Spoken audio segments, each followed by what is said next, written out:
This is breaking news. Billy Idol knocked out by first Rock and Roll Hall of Fame nomination. It caught me by surprise. About 4 months ago, Billy Idol was in Cleveland to sing No More Tears as part of Ozzy Osbourne's Rock and Roll Hall of Fame induction. Asked backstage about Osbourne's comment that Idol himself should be inducted, he noted that it was really lovely of him to say so. It would be really incredible. Now it may indeed be Idol's turn. The man born William Broad in England, made famous as part of Generation X, and then a solo career that's notched hits such as White Wedding, Rebel Yell, Eyes Without a Face, and Dancing with Myself, is one of 8 first-timers out of 14 nominees on this year's Rock Hall ballot, which was announced Wednesday morning, February 12. Public voting is underway at vote.rockhall.com, and the inductees are expected to be announced during late April, with the ceremony held this fall in Los Angeles. It's pretty incredible, Idol told Billboard via phone from Los Angeles.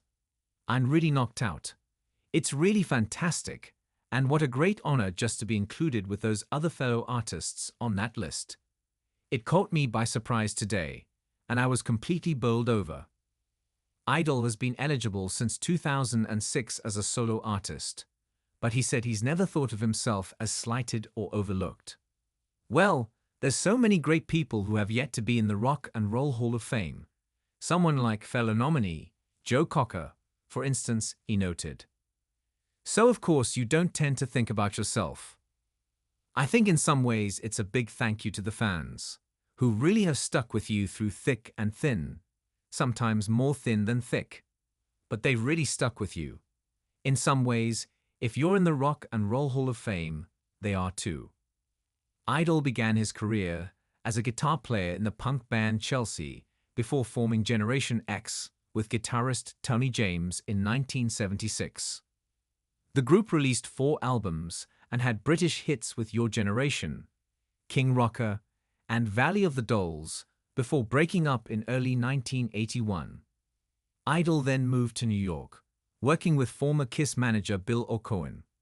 His first EP, Don't Stop, featured a remake of Generation X's Dancing with Myself and a cover of Tommy James and the Shondells' Money Money, but his self-titled 1982 debut was the real breakthrough, going gold on the strength of White Wedding and Hot in the City, and a warm embrace from MTV that helped make Rebel Yell even bigger in 1983.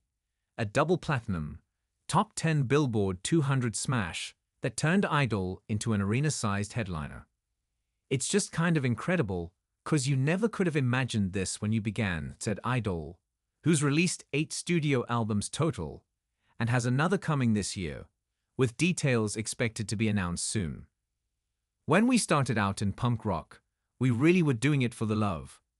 We thought this might last 6 minutes, 6 months, maybe a year, maybe 2 years. We're nearly talking about 50 years now. Look, if you do something for the right reasons, it can take you the whole way. Just to have lived this life, to have this musical life, at one point it was a dream. To get to live your dream, that's pretty incredible.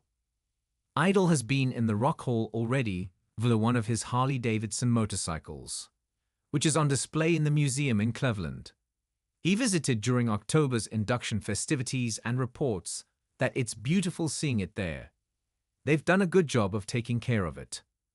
The Osbourne induction, Idol adds, was really good fun.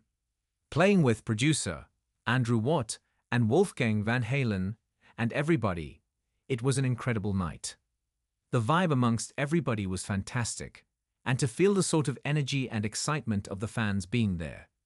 Just getting to thank the fans is an incredible moment.